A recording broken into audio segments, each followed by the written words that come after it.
सभी को जय हिंद। तो आज हम आरआरबी एनटीपीसी एग्जाम का सेकेंड शिफ्ट का क्वेश्चन देखेंगे। देखिए कि किस तरह से क्वेश्चंस पूछ रहा है। तो चलिए बिना देर किए आज का पहला प्रश्न देखते हैं। पहला प्रश्न पूछा है, नगर परिषद का कार्यकाल कितने वर्षों का होता है। तो इसका राइट आंसर आपको देना था 5 वर्ष। तो इस पे आधारित कुछ महत्वपूर्ण पॉइंट को देख लेते हैं। नगर परिषद का कार्यकाल 5 वर्षों का होता है। कार्यकाल नगर निगम की पहली बैठक की तारीख से शुरू होता है। यदि किसी कारणवश कोई नगर परिषद अपने कार्यकाल की समाप्ति से पहले भंग हो जाती है तो उसके विघटन के 6 महीने के भीतर नए सिरे से चुनाव करने होते हैं। समझे फ्रेंड्स। अगला पॉइंट देखते हैं। इस मामले में नई नगर परिषद को भंग नगर परिषद के कार्यकाल की शेष अवधि मिलती है। तथापि यदि भंग की गई नगर परिषद की शेष अवधि 6 माह से कम है तो ऐसी अवधि के लिए नगर पालिका परिषद के गठन के लिए कोई चुनाव कराना आवश्यक नहीं है। एक नई नगर परिषद 6 महीने के भीतर आती है और इसका पूरा कार्यकाल 5 वर्ष का होता है। तो फ्रेंड्स, जितने भी इम्पोर्टेंट पॉइंट थे मैंने आपको बता दिया, क्योंकि हो सकता है कि क्वेश्चन अभी ऐसा पूछा और बाद में घुमा के पूछ दे, तो आपको मैंने पूरा बता दिया। तो चलिए अगला क्वेश्चन देखते हैं। Who is the private secretary to PM, मतलब पीएम का प्राइवेट सेक्रेटरी कौन है। तो इसका राइट आंसर आपको देना था निधि तिवारी। तो चलिए इसके बारे में पूर्ण जानकारी लेते हैं। निधि तिवारी को प्रधानमंत्री नरेंद्र मोदी की निजी सचिव नियुक्त किया गया है। तिवारी वाराणसी के महमूदगंज मोहल्ले के 2014 बैच की भारतीय विदेश सेवा अधिकारी है। तो चलिए अगला पॉइंट देखते हैं। उन्होंने 2013 की सिविल सेवा परीक्षा में 96वीं रैंक हासिल की और भारतीय विदेश सेवा में शामिल होने से पहले वाराणसी में एक सहायक आयुक्त के रूप में काम किया है।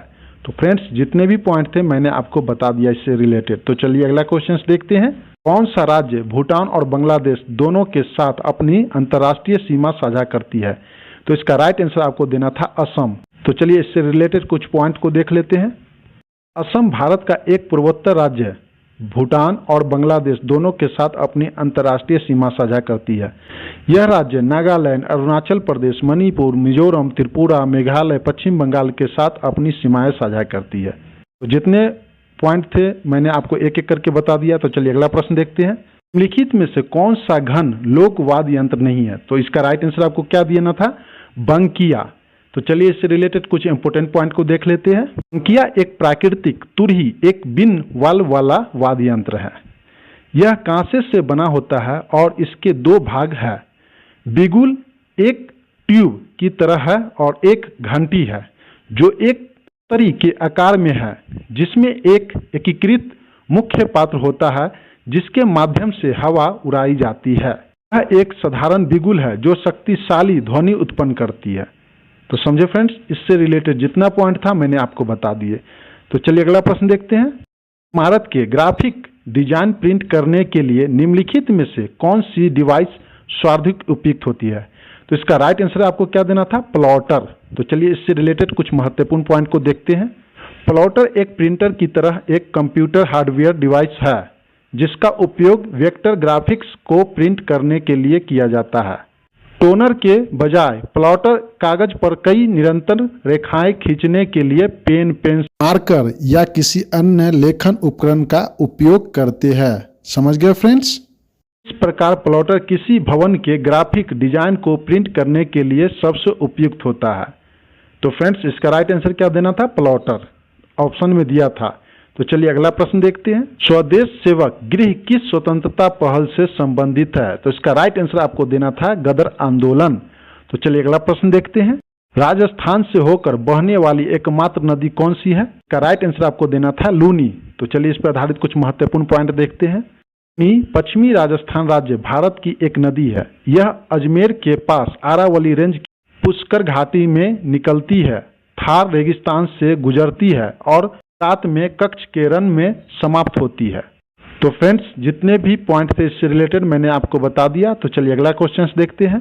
2025 में UNFCCC COP30 की मेजबानी कौन सा देश करेगा। तो इसका राइट आंसर आपको देना था ब्राजील।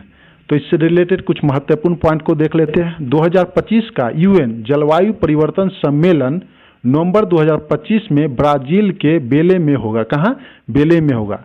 तो चलिए अगला पॉइंट देखते हैं। इसमें पार्टियों के सम्मेलन का 30वां सत्र, क्योटो प्रोटोकॉल के लिए COP की 20वीं बैठक और पेरिस समारोह के लिए 7वीं बैठक शामिल होगी।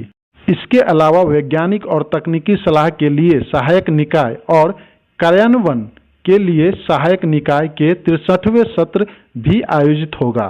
तो फ्रेंड्स, इससे रिलेटेड जितने भी पॉइंट थे मैंने आपको बता दिया। तो चलिए अगला प्रश्न देखते हैं। था उष्ण कटिबंधीय पर्णपाती वनों का महत्वपूर्ण वृक्ष के नाम बताइए।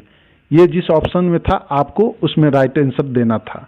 तो इसका राइट आंसर क्या होगा? सागौन, साल, शीशम, होर्रा, महुआ, आंवला, सेमल, कुसुम, चंदन आदि उष्णकटिबंधीय पर्णपाती वनों की प्रमुख प्रजाति है। तो इसमें से जो आपको मिल जाए ऑप्शन में वो मारना था आपको टिक। तो चलिए अगला प्रश्न देखते हैं। एक प्रश्न था, what is the sex ratio in the Indian as per 2011 seniors. तो इसका राइट आंसर देना था 9043 फीमेल्स पर 1000 मेल्स। ये राइट आंसर आपको देना था। तो चलिए अगला प्रश्न देखते हैं। आर्थिक सर्वेक्षण 2023-24 के अनुसार 2022 के वैश्विक औसत 47.8% के मुकाबले भारत में महिला श्रम शक्ति भागीदारी दर कितना है? तो इसका राइट आंसर आपको देना था 37%। तो चलिए अगला प्रश्न देखते हैं। प्रश्न था, मनमोहन सिंह प्रधानमंत्री कब से कब तक थे? इस तरह के प्रश्न पूछा था। तो इसका राइट आंसर आपको देना था Manmohan Singh who serve as the prime minister of India from 2004 से 2014। He was the fourth longest serve prime minister after Jawaharlal Nehru, Indira Gandhi and Narendra Modi. तो ये आंसर आपको देना था। तो चलिए अगला प्रश्न देखते हैं। प्रश्न था, अंतर्राष्ट्रीय सौर गठबंधन के अध्यक्ष के रूप में किसे फिर से चुना गया था? तो इसका राइट आंसर देना था RK सिंह। तो इस पर आधारित कुछ महत्वपूर्ण पॉइंट को देख लेते हैं। भारत और फ्रांस को 2024 से 2026 के लिए अंतर्राष्ट्रीय सौर संघ के अध्यक्ष और सह अध्यक्ष के रूप में चुना गया है। भारत इस पद के लिए एकमात्र उम्मीदवार था, जबकि फ्रांस ने ग्रेनेडा के साथ प्रतिस्पर्धा करके यह अध्यक्ष हासिल की है। तो इस पर आधारित कुछ और पॉइंट को देख लेते हैं। तो चलिए अगला प्रश्न देखते हैं। एक प्रश्न इस टाइप का था, पूरा नहीं पता चला लेकिन इस टाइप का था, G20 अध्यक्ष। तो इसका राइट आंसर क्या देना था?